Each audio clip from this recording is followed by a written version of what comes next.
Hola!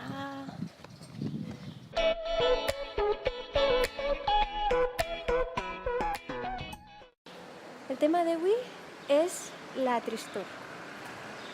Una emoció bàsica com l'alegria, la ira, la por, el asco. ¿Asco? Què dic asco? I ja està. I la tristor?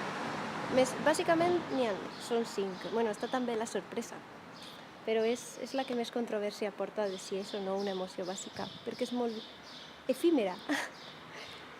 Bueno, la tristor. Què dir sobre la tristor? No sé si heu vist la pel·lícula del revés, Inside Out, de Pixar, crec que és de Pixar.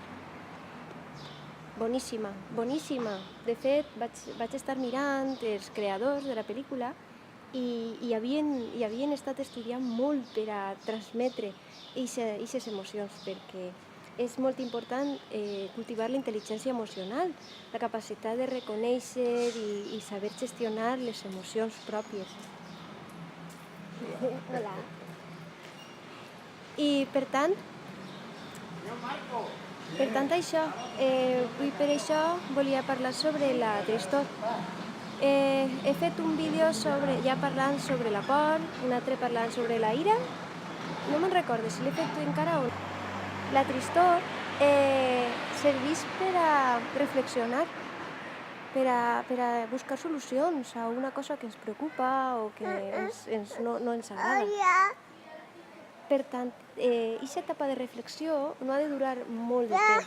Hem de trobar solucions abans o almenys decidir què fer a curt plaç o assumir que no puguen fer res o que només puguen fer part del treball perquè depengam d'altres persones, no?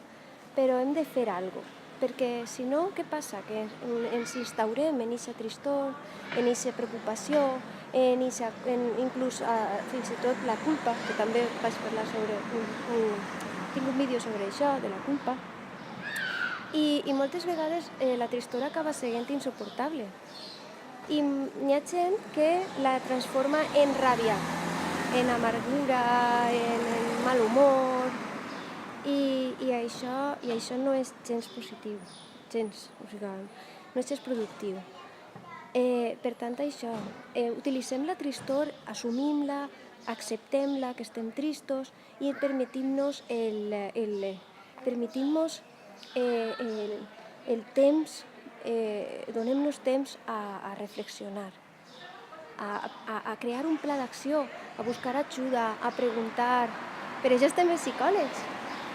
Els psicòlegs, les amistats, les persones més majors que nosaltres, la família, no només els psicòlegs, però bueno, el psicòleg pot donar-te aquest punt de vista extern, professional, de l'experiència que dona l'haver estudiat psicologia i les ferramentes adequades per a poder enfrontar-ho, perquè de vegades no tenim, busquem ajuda en els familiars i els familiars ens pressionen per a que ens trobem millor, no ens deixen estar tristos. Va, no plores, va, vull veure feliç, te trauen de casa o t'intenten animar o se fiquen tristos ells també per a que tu no estigues, i de vegades aquesta ajuda no és suficient. Per tant, si estàs trista, m'estàs veient, no te dic contrata'm a mi, no, sinó que accepta que estigues passant per aquesta etapa, reflexiona sobre què podries fer al respecte i fica't mans a l'obra. I que sàpigues que els psicòlegs estem ahí per a que tu necessites. Vinga, i ja anem a baixar esta xiqueta que volia baixar, que sí? Volies baixar tu? Volies baixar? Sí, veritat. Les coletes que li has de dir. Bé, moltes gràcies per veure'm i això. Ens veiem en un pròxim vídeo. Adeu!